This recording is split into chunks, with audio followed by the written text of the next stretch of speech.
ankles. She claims the streets is up to my knees. She claims the streets the town of Chicago. She claims the rise is following me.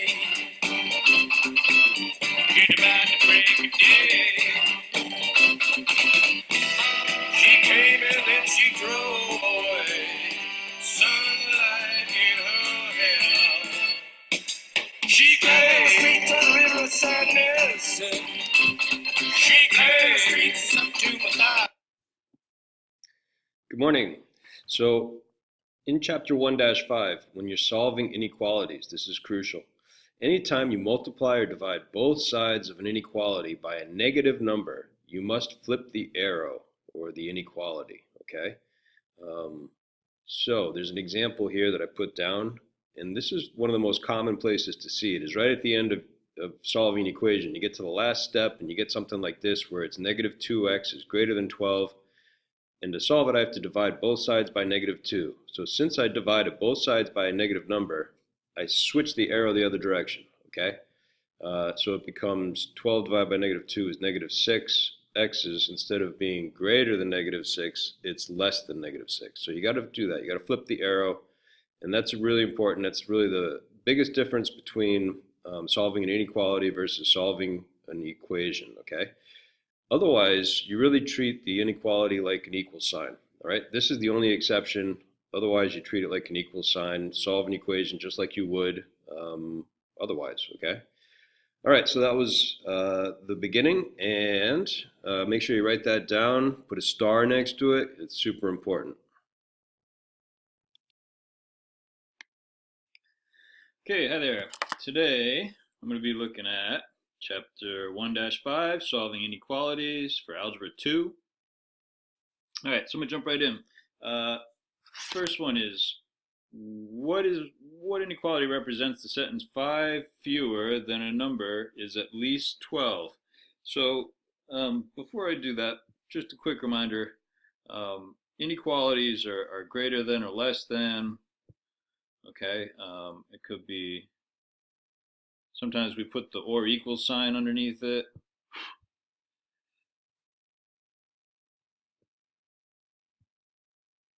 Could be one of these. So those are the 4 signs we're working with, all right? So you need to remember, somehow keep it straight in your head.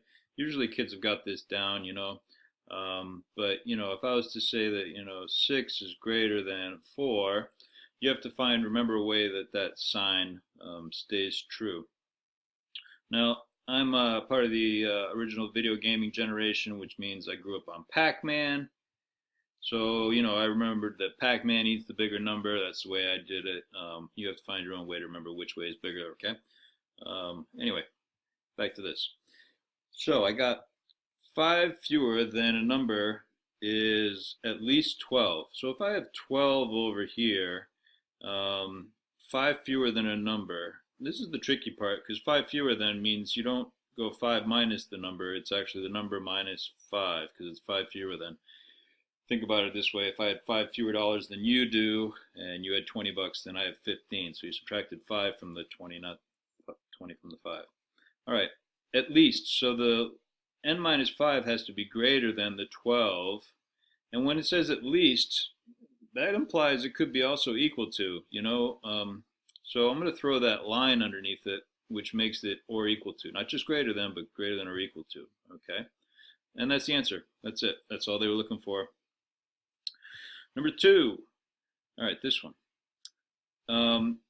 The thing with inequalities is you really treat it like an equal sign. The one exception, and I'm going to put a star next to this, is if you multiply or divide both sides of the equation,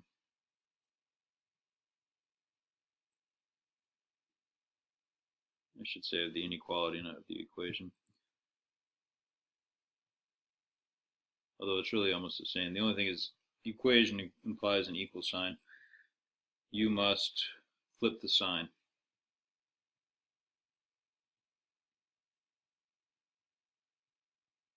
And let me give you a quick example.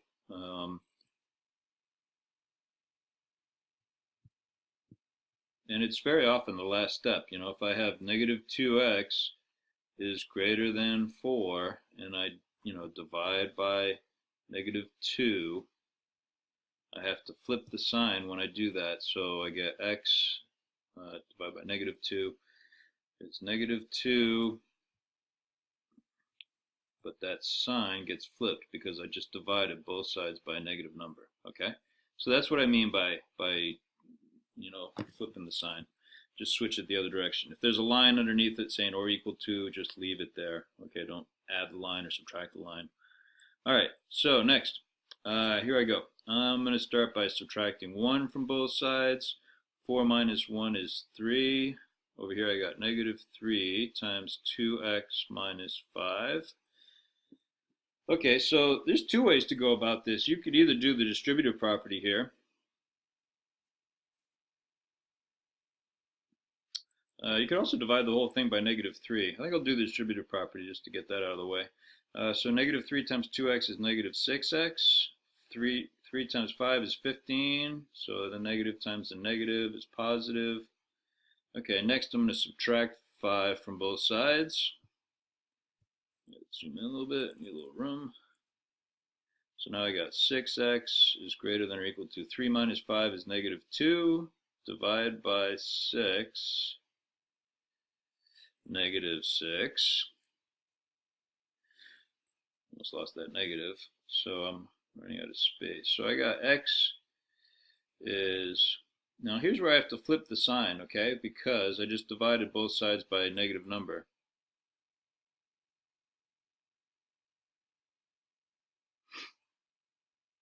So it goes this way, and I got negative 2 over negative 6. So negative 2 divided by negative 6 is positive, and 2 6 can be reduced into 1/3, and that is the answer. Okay.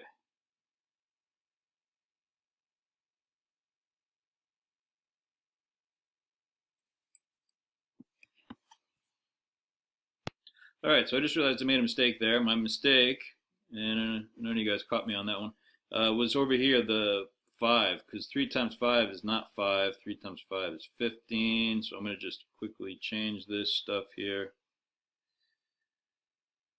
So that should be plus 15. And then I'm going to subtract 15 from both sides. And when I do that, over here, I get 3 minus 15 is negative 12, which gives me a round whole answer. I'm still dividing by negative 6. Negative 12 divided by negative 6 is positive 2, so that's actually what the answer should have been. Sorry about that, but glad I could fix that. All right. Next one, it's a word problem. Rather lengthy one. I already wrote it down. Sorry for the length, but that was the way it's structured. All right, so the movie rental company offers 2 subscription plans.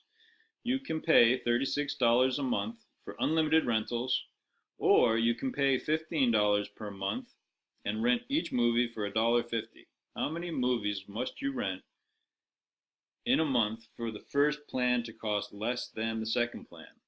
All right, so I'm going to write an algebraic expression for the 2 plans, and then I'll go from there, okay? Let's see. If I did the first plan, it's $36.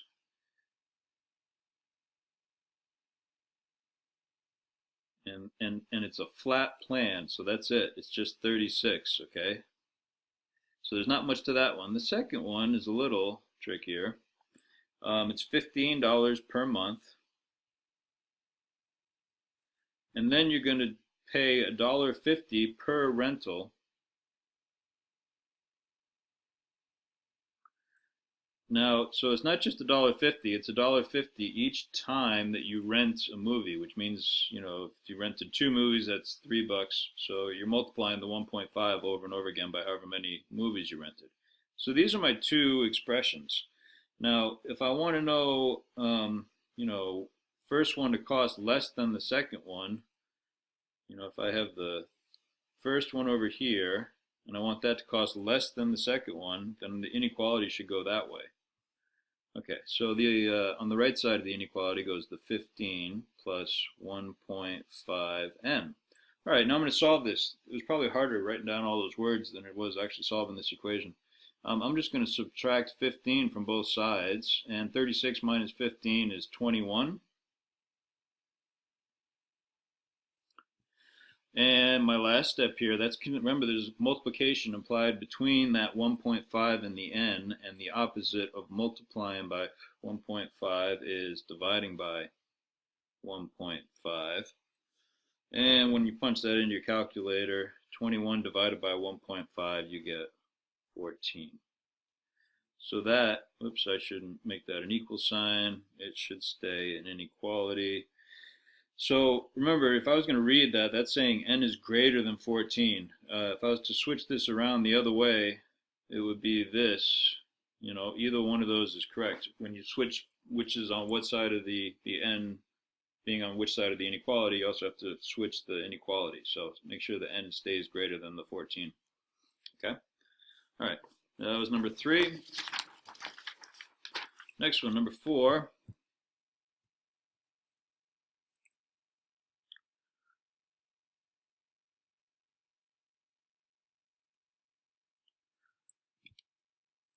The next few have these all the same directions. Is the inequality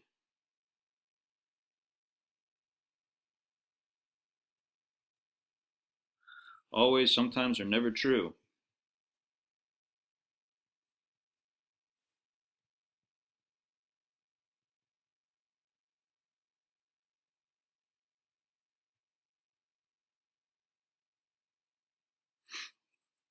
All right, so I'm on number 4, and I got this. Negative 2 times 3x plus 1 is greater than negative 6x plus 7.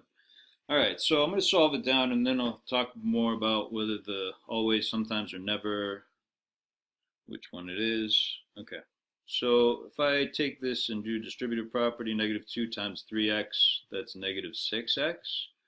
Negative 2 times 1 is negative 2. Okay, next I'm going to add 6x to both sides. These cancel, those cancel. Ooh, something interesting is happening. I got negative 2 is greater than 7. So since all my variables cancel, this is either going to be always or never true. Now the question is what you're left with when everything canceled out, is it true or not? Is negative 2 greater than 7? No, it's not. And if you have troubles, you can always think of a number line. Here's negative 2, here's 7. Smaller numbers are on the left, greater numbers are on the right. So 7's on the right of negative 2, which means this is not true. It's false, it's never true. All right, so that's that one.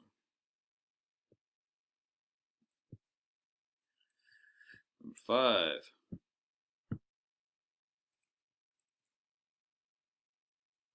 2 times 2x minus 3 is less than or equal to 3x plus 8. All right, so next, same idea. I'm going to solve it out, see what happens. Distributive property first, parentheses by order of operations. 2 times 2x is 4x. 2 times 3 is 6. 3x plus 8. All right, I'm going to bring my x's to one side. If I subtract 3x from both sides, that would be a good start. Which leaves me with 3x from 4x is 1x, or just x, minus 6 is less than or equal to 8.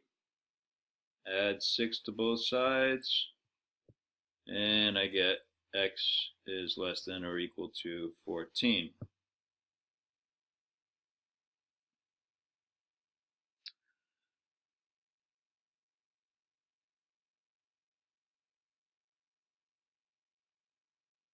So this one would be one of those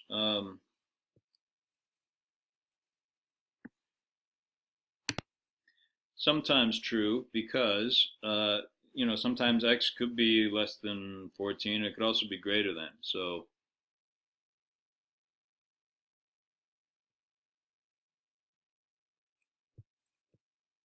So unlike the one above, where all the variables canceled out, this one didn't. So I'm getting sometimes true for that one. Okay. Number 6, solve and graph the equation.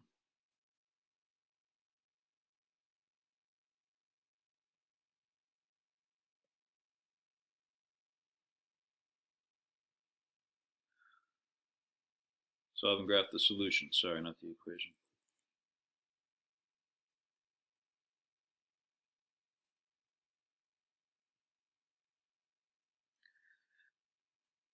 I got 7 is less than 2x plus 1, and 3x is less than or equal to 18.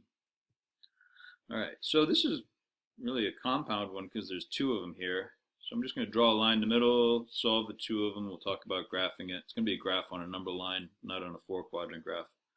All right, so if I subtract 1 from both sides, over here I'll get the 2x alone. 7 minus 1 is 6. Next I'm going to divide by 2. Opposite of multiplying by 2 is dividing by 2. And I get x is greater than 3. Okay, the right side is a one-stepper. Divide by 3. I get x is less than or equal to 6. Okay, now on my number line, I'm not going to make a big old fancy one. I'm just going over here. I'm going to put, here's 3, here's 6. I'll put 0 down there just for posterity's sake. All right, now if it's, and I'm going to write this down for you guys. If it's one of these 2 signs, it's going to be an open dot. If it's one of these 2, if it's got the line underneath it, then it's a solid dot.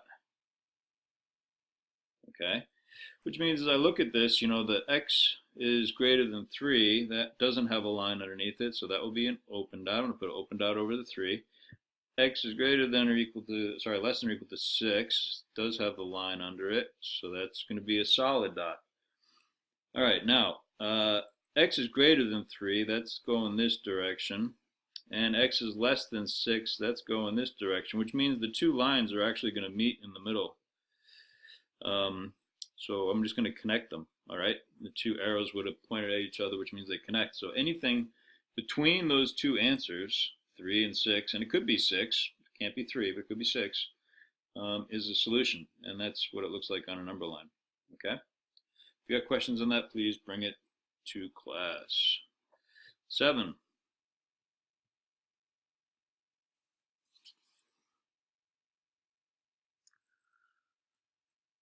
Solve and graph the solution.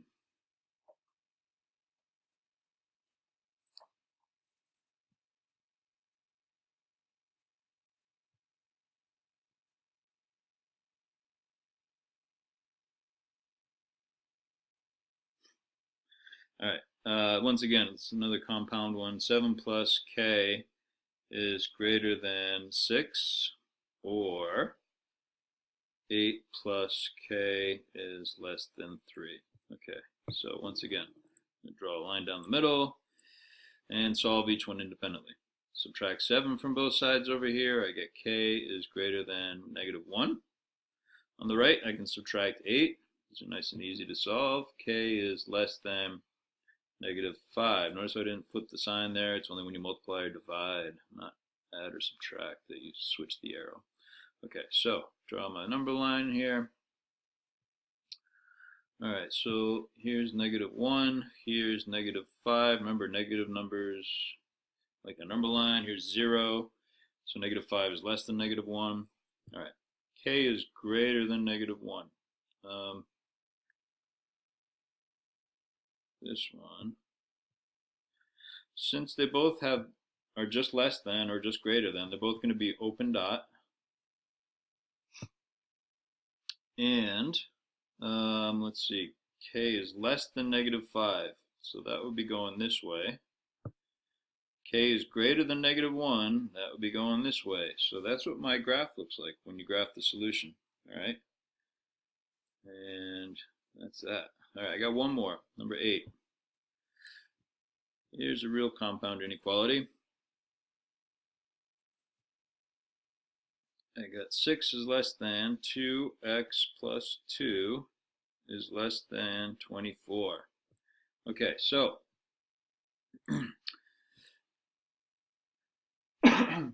I'm focusing on the middle. You know, I'm looking at that. You really want to try to get x alone, okay? Um, I see students trying to work with the left side of the inequality, the 6, making that 0, start by subtracting 6. That's really not the way to do this. What you want to do is try to get this here, x alone, which means you solve it like a regular equation, you know. The opposite of adding 2 is subtracting 2. Now what's different about this is this has 2 inequalities, so I'm going to subtract 2 from all 3 parts. When I do that, those cancel, so I'm left with the 2x in the middle. 6 minus 2 is 4. 24 minus 2 is 22. And next I want to get that x alone, which means the 2 and the x are connected by multiplication. There's always multiplication implied there, so I'm going to divide by 2. Once again, I'm going to divide all of this by 2. So I get 2 is less than, x is less than 11. And when I graph this on my number line, here's 2, here's 11. So they're both open dot because it's just less than or just greater than. Now you can read, you know, you can sit here and take it one piece at a time if you like. If I take that, x is greater than 2, that would be going this way. And then if I took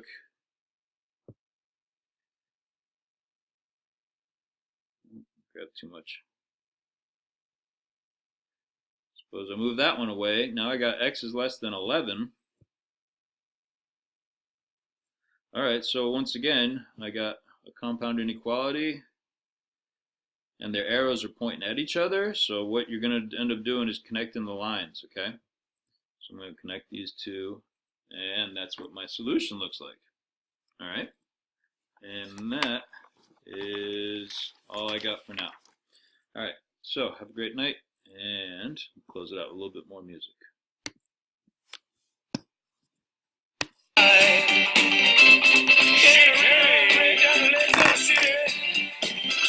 Show